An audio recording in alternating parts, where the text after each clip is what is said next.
참 예수님, 네, 우리는 이제 가톨릭 교회 안에서 가장 중요하다고 이야기하고 있는 성삼일 전례에 접어들게 됩니다. 그리고 이 성삼일을 목전에 둔 지금 우리는 어제 복음에서도 그리고 오늘 복음에서도 이렇게 유다의 배신 이야기를 듣습니다. 성주간 화요일과 수요일 동시에 다 유다의 배신에 대해서 이야기를 하고 있는데 어제 복음은 요한복음에서 전하고 있는 유다의 배신 이야기를 들었고요. 오늘은 마테오복음에서 전하고 있는 유다의 배신 이야기를 전해 듣습니다. 이렇게 이틀 연속으로 성삼일을 앞둔 시점에 이렇게 유다의 배신 이야기를 전해 듣는 것은 그만큼 이 이야기 안에 이 사건이 예수님의 어떤 이런 순환과 죽음과 부활의 이 사건에 있어서 중요한 메시지를 가지기 때문이지 않을까 하는 생각이 들어요. 그래서 오늘 이 유다의 배신이 어떠한 의미가 있는지를 다시 한번 함께 생각해 보고 싶습니다. 여러분들 혹시 이제 이 유다의 배신, 유다의 배반 이 이야기에서 과연 이 유다의 배신이 예수 그리스도의 이 희생에, 예수 그리스도의 이 순환과 죽음과 부활의 필수적인 요소였나 하는 생각을 해보신 적이 있나요? 과연 꼭 유다가 이렇게 배신을 했어야만 했는가 하는 의문을 한번 품어보신 적이 있는지 궁금합니다. 근데 예수님께서 이렇게 말씀을 하시죠. 겟세마니에서 잡히실 때 너희는 뭐 강도라도 잡을 듯이 이렇게 몽둥이와 칼을 들고 나를 찾아왔단 말이냐. 매일매일 나는 그냥 성전에서 이렇게 드러내놓고 사람들을 가르쳤지만 너희는 나를 잡지 않았다 하고 그렇게 말씀을 하세요. 예수님께서 이렇게 드러내놓고 사람들을 가르치시고 그다음에 뭐 병자들을 고쳐주시고 이렇게 하셨다는 것은 예수님이 그냥 그 이스라엘 그 지역에 다 널리 알려져 있던 분이었다는 것을 우리가 짐작하게 해줍니다.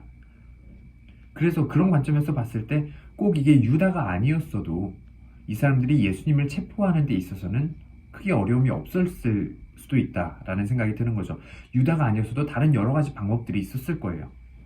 그래서 유다의 배신은 이 예수 그리스도의 희생제사에 있어서 필수적인 요소는 아니었다라는 것을 이러한 관점에서 보면 생각을 해볼 수가 있어요.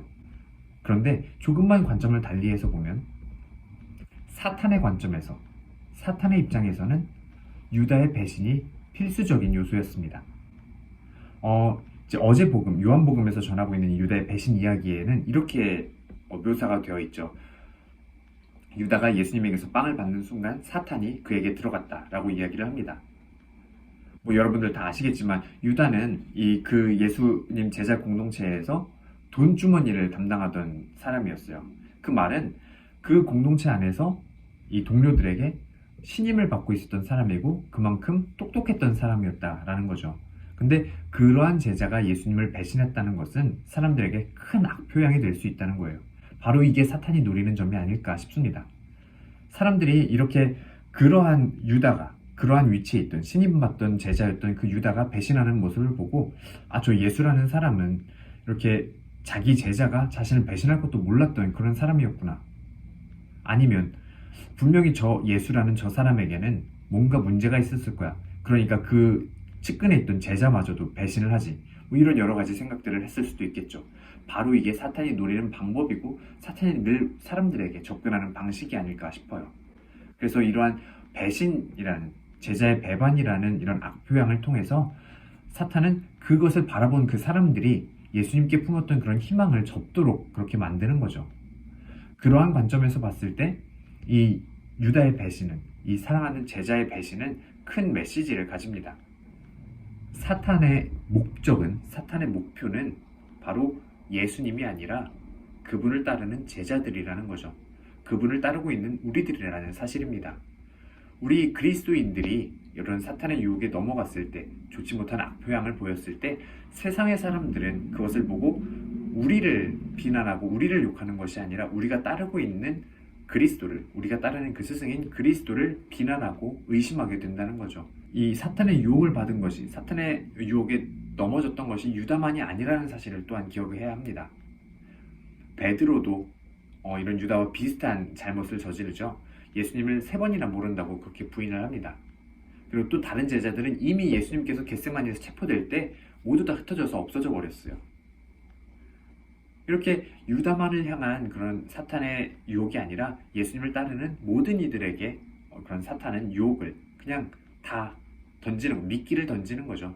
그러니까 유명한 그 영화 있죠. 국성에서도 그렇게 얘기를 하죠.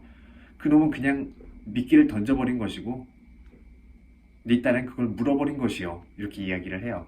그런 것처럼 사탄은 그리스도를 따르는 모든 이들에게 그들의 약점을 통해서 다 미끼를 던지는 거죠. 그리고 그것을 물도록 기다리고 있는 겁니다. 그런데 동시에 우리는 또 이것도 기억을 해야 돼요. 그들이 용서받았다는 사실이죠.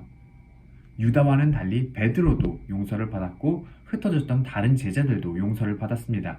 예수님께서 부활하신 이후에 베드로에게 나타나셔서 너는 나를 사랑하느냐 3번이나 물으시면서 그렇게 3번이나 부인했던 베드로의 그런 잘못들을 용서해 주시고 무서워서 숨어있는 그 제자들 가운데에 나타나셔서 평화가 너희와 함께 하시면서 그 관계를 다시 회복하십니다. 그러한 의미에서 봤을 때 이 성삼일 전례 예수 그리스도의 순환과 죽음을 더 깊이 묵상하는 이 시점에서 가장 중요한 것이 무엇인지를 다시 한번 생각해 보게 합니다. 우리가 죄를 짓지 않는 것도 중요하지만 그보다 더 중요한 것은 우리가 그분께 품은 희망을 잃지 않는 것. 그것이 그분과 우리의 관계를 유지시킬 수 있는 가장 중요한 요소가 아닐까 싶습니다. 우리가 그분께 희망을 잃지 않고 그분께 매달릴 때 그분께서 우리와 그분의 관계를 회복시켜 주실 것이기 때문이죠. 그리고 나면 우리는 유다의 표양이 아니라 배신의 표양이 아니라 악표양이 아니라 그분의 더 큰 사랑에 그분의 더 큰 자비에 그분의 더 큰 용서의 표양이 될 것이기 때문이죠. 그래서 이 성삼일 이제 그분의 순환과 죽음을 깊이 묵상하면서 내가 그분께 품은 그 희망을 잃지 않도록 그분께 용기를 청하면서 진정한 마음으로 그분의 순환과 죽음에 함께 동참할 수 있었으면 좋겠습니다. 아멘.